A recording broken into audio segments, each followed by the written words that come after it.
Welcome back to Live Code.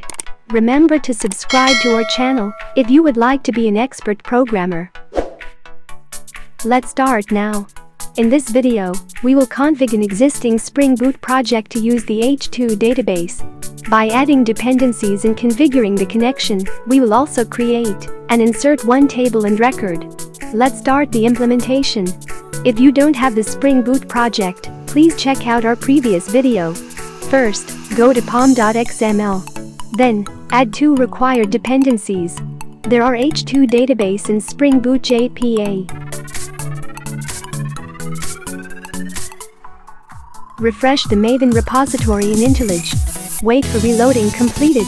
Next, find application.properties to set up JDBC connection. To set up a JDBC connection, we should include URL, username, password, database platform, and driver class name. Remember to enable the H2 console also. Look good now.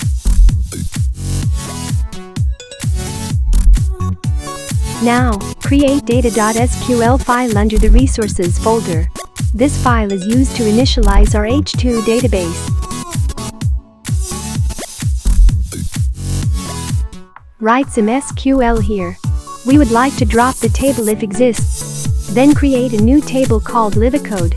Add two columns, called it and name, to the table. Then insert one record into the table for testing purposes. Done.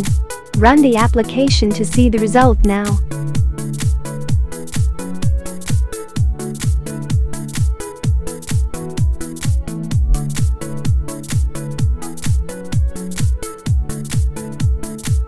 We can see there is a console log showing the H2 console URL.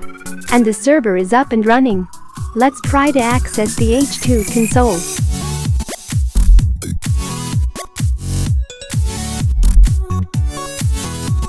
Enter the URL in the browser. Update JDBC URL to what we want. Type the correct username and password that we have configured.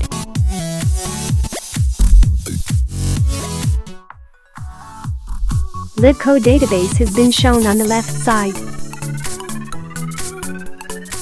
Run the SQL statement, select all the records that we inserted before.